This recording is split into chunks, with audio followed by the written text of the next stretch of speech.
Ce qu'il y a, c'est que cette personne-là, il lui a dit, toi, tu es rien. Je te crache au visage. C'est ça qu'il lui a dit. Lundi dernier, des jeunes de toute l'Île-de-France se sont réunis à Saint-Ouen pour une raison un peu particulière. Un échange entre la police et la jeunesse. Et l'idée, c'était d'ouvrir le dialogue, de dire les choses franchement et de voir comment on peut avancer ensemble. Puis, nous avons la volonté aussi de faire en sorte que la jeunesse puisse s'exprimer et que la police aussi puisse s'exprimer. Donc il y a un fossé entre notre travail et vous. Dans la société, on discute simplement à travers des réseaux sociaux. Les gens ne se regardent plus, ils ne discutent plus. En fait, moi, si je viens aujourd'hui ici, c'est comment construire avec les associations, avec tout le monde, un nouvel élan. Pourquoi est-ce qu'il y a un fossé qui s'est créé entre les jeunes et la police? Moi, si dans ma vie j'entendrais une majorité de policiers qui dénoncent sur les réseaux ou à la télé le mauvais comportement de leurs policiers, il n'y aurait pas de souci. C'est nos enfants de 18 à 15 à 14 ans qui meurent dans nos quartiers. Et nous, on veut vraiment une relation de confiance dans nos quartiers avec la police. Je représente la région Paris. J'habite le 19e. Je suis la représentante de toutes ces mamans qui, quand nos enfants sortent, on ne dort pas. Quelles sont vos injonctions quand vous débarquez? Qu'est-ce qu'on vous demande de faire en fait?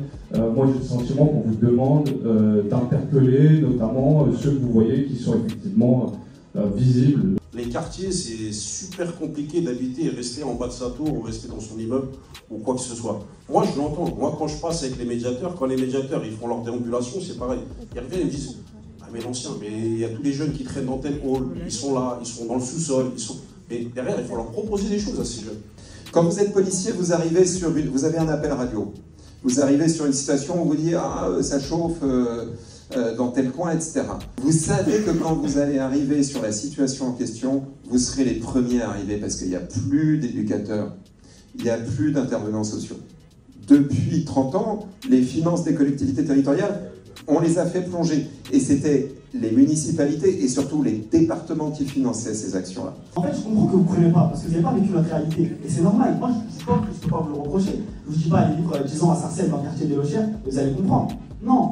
Mais c'est juste que quand nous, on vient raconter notre réalité, il ne faut pas nous prendre pour des fous, et il ne faut pas dire qu'on dit n'importe quoi ou qu'on se victimise. Moi, je viens avec ma parole de grande sœur en disant « J'ai pas eu de problème avec la police, qu'est-ce que vous avez avec la police? Comment ça? Mais moi, ils m'ont aidé, pourtant j'habite dans le quartier coup, etc. etc. » Bah eux, ils me disent leur réalité des choses. Mais si on est 100 personnes dans cette salle, je pense qu'il y en a 90% qui sont pour oui, on veut travailler avec la police pour changer les choses. Et je tiens à féliciter l'ensemble des associations, des mamans qui s'engagent, parce que sur ma commune, on a compris une chose, le tissu associatif, il est beaucoup plus important que la police. Sans les mamans, sans les grands frères, sans le tissu associatif, on n'y arrive pas. Vous savez, ce genre d'initiative, je pense qu'il faut la renouveler. Il faut la renouveler, pourquoi? Parce que là, je pense que depuis un certain nombre de temps, on ne le voit pas, certains ne veulent pas le voir, mais il y a des avancées.